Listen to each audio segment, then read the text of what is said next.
Bonjour les amis, aujourd'hui on va réagir dans une vidéo, elle s'appelle Incroyable Vrai, c'est écrit là. C'est une fille qui le chuchote, un petit livre. Donc allons-y. Ça va. J'espère que tout le monde va bien. J'ai décidé de partager avec vous l'histoire d'une petite fille, comment elle a grandi et toutes les difficultés auxquelles elle a été confrontée.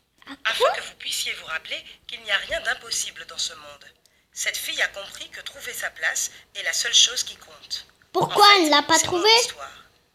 Je suis née dans une petite ville rurale du Mississippi, dans une famille afro-américaine très pauvre.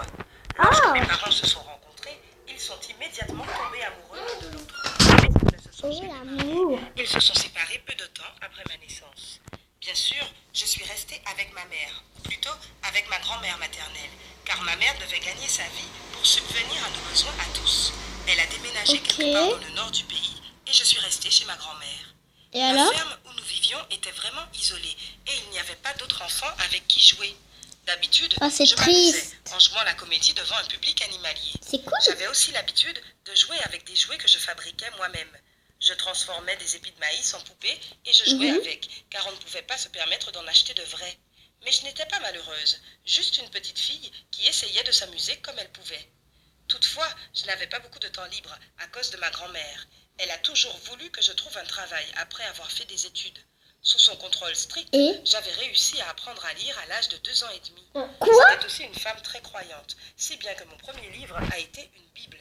Même si j'étais très jeune, j'avais 2 ou 3 ans, je me souviens de la façon dont je me suis exprimée à l'église le jour de Pâques. Tout le monde a été vraiment surpris que je me sois levée et que j'ai fait cela. Et tout le monde a dit que j'étais douée et a félicité ma grand-mère pour mon éducation. Et j'ai vraiment senti que ma grand-mère était fière de moi. Oui. Je sais qu'elle m'aimait beaucoup et me souhaitait tout le meilleur du monde. Mais c'était une femme très dure. Elle n'oubliait jamais de me punir quand elle le jugeait nécessaire. Parfois, elle me frappait avec une baguette, par exemple. Je me souviens du sifflement de la baguette quand ma grand-mère se mettait en colère. Et je ressens encore ses picotements dans ma colonne vertébrale. Je ne sais pas si c'était les méthodes d'enseignement de ma grand-mère ou si j'étais vraiment douée par nature, mais j'avais réussi à écrire un mot à ma prof de maternelle le premier jour d'école pour lui dire que j'avais ma place en CP. Elle a été stupéfaite et m'a envoyée à l'école primaire, me faisant sauter la dernière année de maternelle. Même si j'étais bonne élève, je ne me sentais pas à l'aise dans cette école. Ma mère n'arrivait toujours pas à trouver un emploi stable, si bien qu'il y a eu une période où j'ai dû porter une robe faite d'un sac de pommes de terre. Même si ma grand-mère a essayé de faire en sorte que ça ait l'air correct, tout le monde pouvait voir de quoi elle était faite. Ma mère ne m'avait pas du tout rendu visite à l'époque, et j'avais constamment l'impression qu'elle me manquait. Je rêvais du moment où elle viendrait me chercher et m'emmènerait vivre avec elle, et nous serions heureuses toutes les deux. Je suppose que mes rêves n'étaient pas faits pour devenir réalité, car elle m'a effectivement emmenée vivre avec elle, mais seulement parce qu'elle y était obligée. Ma grand-mère étant très malade et ne pouvant plus s'occuper de moi. Alors à l'âge de 6 ans, j'ai rejoint ma mère et ma demi-sœur dans un ghetto.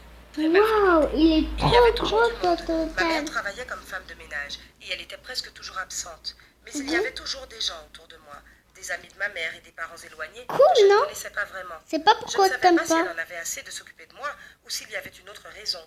Mais ma mère m'a envoyé vivre avec mon père et sa femme à Nashville. Quoi?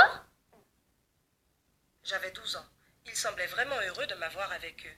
Et moi aussi, j'étais satisfaite d'être là. Au moins, j'avais ma propre chambre. Et notre famille allait régulièrement à l'église. Alors, j'ai recommencé mes discours publics lors des réunions paroissiales.